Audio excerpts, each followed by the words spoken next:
Alright, hey guys, today we're going to start section 1, Peasants, Trade, and Cities, and just like every other chapter, when we start we're going to talk about the culture of what's going on. We've laid the foundation a little bit for feudalism, in that you understand when the feudal system, how it was created, and then today we're going to kind of more talk about what it was like for the regular lay people, and as well as some advancements that occurred during this time period.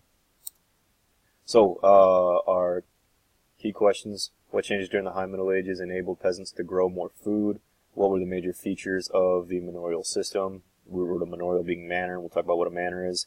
New farming practices, the growth of trade, and the rise of cities created a flourishing European society. Revival of trade and development of money economy offered new opportunities for people.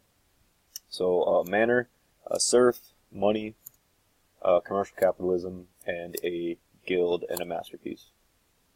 People to identify: the bourgeoisie, patricians. Places to locate will be Venice.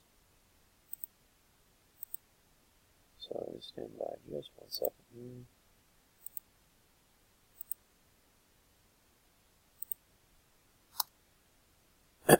Will be Venice, Flanders. One monk reported in the 12th century how his monastery used a local stream to grind grain and make cloth. Entering the abbey under the boundary wall, the stream first hurls itself at the mill, where in a flurry of movement it strains itself, first to crush the wheat beneath the weight of the millstones, then to shake the fine sieve which separates flour from bran. The stream is not yet discharged. The fullers, people who finish the manufacture of woolen cloth, located near the mill, beckon to it. One by one, it lifts and drops the heavy pestles, the fuller's great wooden hammers. How many horses would be worn out? How many men would be weary if this graceful river, to whom we owe our clothes and food, did not labor for us? The Medieval Machine, Jean Gimpel, 1976. Gradually, the growth of trade and manufacturing and the rise of towns laid the foundations for the transformation of Europe from a rural agricultural society to a more urban industrial one. All right, so one of the first technological events that we're going to talk about is the use of rivers for mills, which you just heard about in that excerpt. Did you know a serf required the permission of his lord to change his occupation or dispose of property? A serf could become a freedman only through formal emancipation or escape. Also, just fun fact for you, we'll talk about this in a little bit, but a serf could not actually leave the land that he lived on unless his lord said so. So typically they didn't get out much.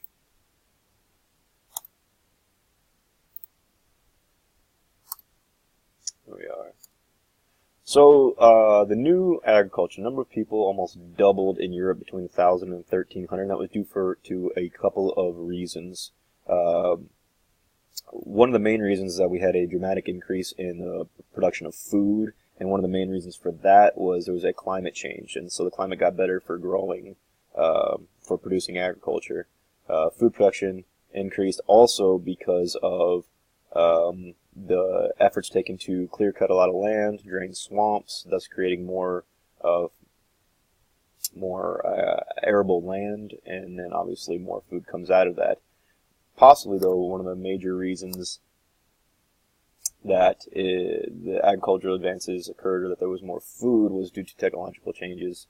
As we just talked about, there's water and wind power. Begin to do jobs that were once done by animals, so you can do work around the clock. Also, we have iron now that is being used, although it's very expensive still. It is being used to make tools like scythes, hammers, saws, those types of hand tools, as well as a really big plow that we're going to talk about. Carruca, a heavy wheeled plow with an iron plowshare pulled by animal teams. Initially, it was pulled by oxen, but oxen were too slow, so they made this new fancy harness for horses because horses could go a lot faster. So that led to another invention. So we have a new horse collar, as well as another invention for horses was the horseshoe, which is made from iron. It's nailed to the bottom of the hoof, and it allows them to work longer hours, as well as not get beat up by walking through the rocky clay soil in England. So These things that are made out of iron, as I mentioned, are very expensive, though, and due to that, these farms were communal. So not everybody could afford horses, not everybody could afford a carruca, not everybody could afford or have the time to cultivate all of this land. So it was a community of people working together to make this happen. So, like I said, they shared the carruca, they shared animals. One of their technological events that we can talk about also is the shift from a 2-field to a 3-field system. So they would rotate crops by season. And what they did before was a 2-field system. So they would have one field laying fallow, which means it had absolutely nothing in it. They didn't plant anything on it. It was just laying there so the soil didn't get beat up and all the nutrients weren't exhausted from it. And then the other one was planted. So they figured out, well, hey, if we do it in thirds and we figure out what's best for the soil, we can actually plant 2/3 of it while only 1/3 lay fallow. So they would just rotate which field or which third of the field would lay fallow. And then obviously when you have 2/3 instead of 1/2 planted, that creates more food. Earlier peasants had one part of their field lay fallow, like I said. I pretty much just talked about all this stuff. You guys can go ahead and pause if you want to read through it. Alright, so a little bit about the manorial system here. Medieval landholding nobles were a military elite I will talk about. They were the ones that protected the serfs. But however, their ability to train and be good warriors depended on them having the time to do so. So in order to cultivate their land, make food, the peasants, their serfs, did that for them so that they could train for war and protect everybody. And it became a very oppressive and abusive system for the peasants and the serfs. So peasants worked the lord's landed estates on the fiefs of the vassals. So they worked the land of, the knights or whoever the vassals were. And these estates provided the needed economic support for the nobles. These agricultural estates run by a lord and worked by peasants were called manors. And the increasing numbers of free peasants became serfs, which were peasants that were legally bound to land. Now, they're not slaves by any means. They're not slaves. They don't have to be there, but it's kind of a corrupt system in that if they want to survive or have land to cultivate their own food, they have to come into an agreement with a lord, which says, "Hey, I'll work the lord's land in exchange for the land that I'm being given." So they really can't get out of it. They're not slaves. They're not owned, but it's a really entrapping system. So as I just mentioned, serfs worked the lord's lands, helped maintain the estate, paid rent, and were under the lord's control. About 60% of the population of Western Europeans were serfs. And I'll try to remember to skip ahead. Sorry for that. Put them all up there right away. There we go. So up to 1/2 of a manor's lands typically belonged to the lord. Serfs raised food for themselves on the remainder, which was that communal land that I was talking about. Serfs paid rent by giving a share of what they raised for themselves. They also had to pay a tithe of 10% of whatever they grew to the church. Also, the surrounding fields and streams were owned by the lord. And so if he got a good catch, he would have to give a portion of his catch, the fish that he caught, to the lord as well. Lords had a variety of legal rights over their serfs, as you can imagine. Serfs needed lords' permission to marry anyone outside of the manor or even to leave the manor. Often lords had the right to try peasants in their own courts if they did something illegal or something they didn't like. But as I mentioned, they were not slaves. Usually a serf's land could not be taken away from them. And their responsibilities were fixed. They can't just keep piling stuff on, so they're kind of stuck in this lack of ability for vertical mobilization. And as we mentioned, the lord was obligated to protect his serfs. So we talked about that last chapter. European peasant life was simple with little privacy in that they only lived in a 1 or 2 room cottage that was built of wood and sticks and typically had a dirt floor. Roofs were thatched. Which means they were like that straw stuff. There was a central hearth or oven that was used for heating and cooking. Very few windows, no chimney. Smoke escaped through cracks in the thatch, which means it was probably pretty darn cold in the wintertime.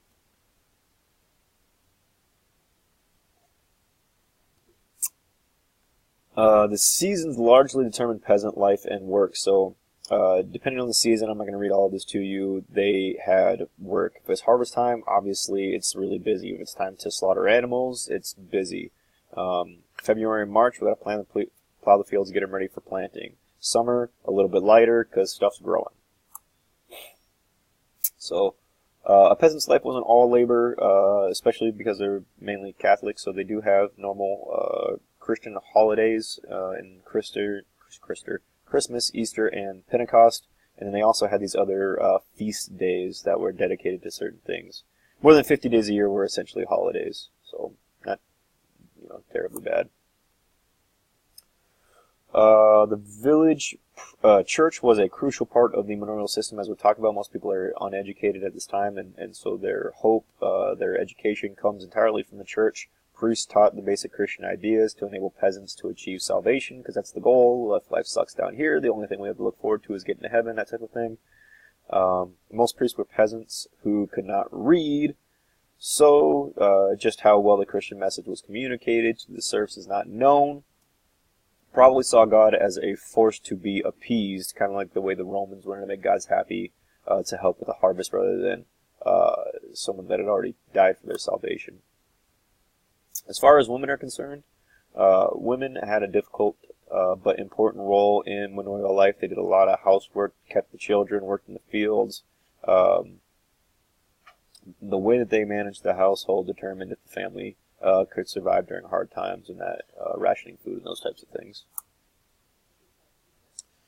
The peasants' diet was adequate. Mainly their staple food was bread baked in ovens, dark, heavy bread, nutritious because it contained wheat, rye, barley, millet, and oats, so enough to keep them alive, obviously. They usually ate meat only on feast days and on holidays. Raised vegetables, fruit, and made cheese, and then chickens obviously provided eggs. But don't forget that a portion of all of this has to go to the lords as well as to the church. And sorry, I keep forgetting to skip ahead for you guys, so there that is.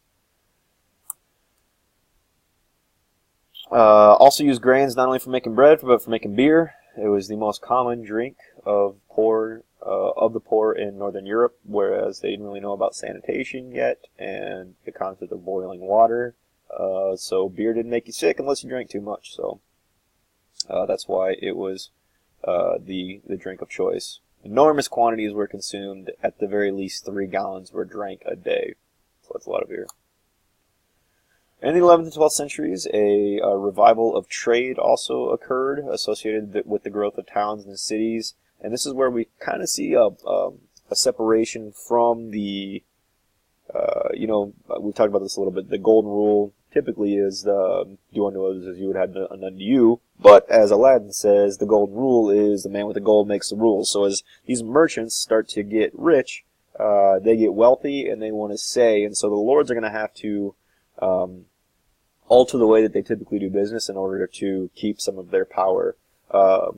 Mercantilism and trade occurred mainly in Italy with the Renaissance. Venice developed a mercantile fleet, so a bunch of ships that did trading, and became the major trading center by the end of the 10th century. Mainly traded throughout the Mediterranean area.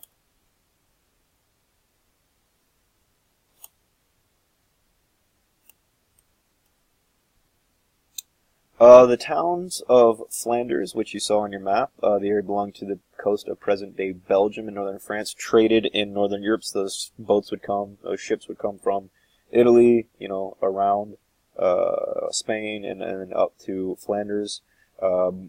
Most known for woolen cloth, which they would bring back in trade.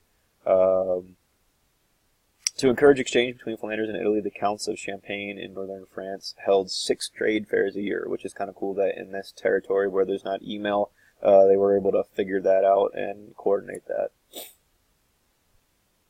The demand for gold and silver arose at trading fairs and markets. There becomes a money market economy, which is an economic system based on money rather than barter. So we now have what's not necessarily fiat money yet, because they were made out of precious metals. Fiat money is like our dollar bill, where it actually really doesn't have any worth. It only has value because we say it does. These coins were probably actually made out of some sort of precious metal, so they did have some value to them. But they're using a common currency for exchange now, which is kind of a big deal, especially since we're talking about different countries. Trading companies and banks began to manage the exchange and sale of different goods, and these new practices were part of the rise of what's known as commercial capitalism, which is kind of like our economic system, in which people invested in trade in goods to make profits. So you would buy a product to sell, or you would invest in a product so that it becomes better, so that when it sells, you get a portion of the cut. Expanding trades led to a revival of cities. Merchants began to settle the old Roman cities. Artisans followed. They brought their skills to make goods that merchants could sell, and this is important because this sets up something known as guilds, which we're going to talk about here in a second. These new cities that we're talking about, though, were founded especially in Northern Europe. Now, Northern Europe still isn't the most safest place to live, or the most safe place to live. So what happens is we have a lot of these people getting together, and it creates an urban environment, and then they're going to end up having to protect themselves from invaders, because that's still a thing. So these cities were typically a group of merchants that are getting together where people can conglomerate. They know where to go to buy goods and finished products. So these merchants would build a settlement that was near a castle to get the lord's protection, and if that settlement did well, walls were built around the settlement to protect it outside of the castle. And the ones that were able to afford this would be wealthy merchants, and they became known as a term called the bourgeoisie, or burghers, which comes from a German word "burg," which means a walled enclosure. So the people that were able to afford these, the rich merchants, became known as the bourgeoisie. And don't forget that term, because we'll be talking about it in the future as well. Medieval towns were surrounded by stone walls, which were expensive, like I talked about. That's why the bourgeoisie were the only ones that were able to afford it. So space inside of it was very tightly packed, and because of that, it was not a very nice place to be. Houses were extremely close, streets were narrow. We don't have plumbing yet. We don't have sanitary knowledge yet, so this is a pretty gross environment. Fire was a huge danger. As we mentioned just a moment ago, houses were made with thatched roofs. Most things were wooden in the 14th century, so there was always a threat of a fire, not to mention candles and hearths being used for light and heat. So once a fire started, it's not like they got a fire truck to come put it out. Stuff usually burned down. As I was mentioning a moment ago, the actual physical environment of the towns was unpleasant. There was a lot of air pollution due to the burning of coal versus wood, because coal is cheaper than wood. They were dirty. You have human and animal waste. It smelled terrible. You have blood from slaughtered animals and chemicals from tanning of hides that was dumped into the rivers, so it was difficult to keep drinking water clean. They relied on wells for drinking.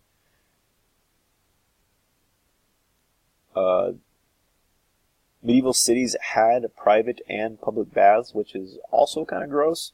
And the Great Plague closed them in the 14th century when that came through and tried to wipe out most of Europe. There were many more men than women in medieval cities. Women could lead quiet, independent lives, even though they were expected to fulfill the usual roles of taking care of children, taking care of the house, all that kind of good stuff. They could lead fairly independent lives because they helped their husbands at their trades and sometimes carried on his trade after he died. So whether that be in a, probably not a guild, but, worked in the fields, those kinds of things.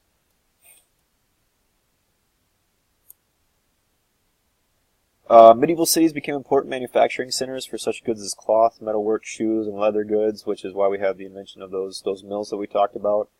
Beginning in the 11th century, craftspeople organized into business associations called guilds, which you can kind of think of as similar to a union today, played a leading role in urban economic life because their job is to build goods and tools and stuff like that. And so when they conglomerate together, set prices together, and they're all in one area, it's like going to the store, right? It's a one-stop shop. Almost every craft had a guild, as did some different kinds of merchants.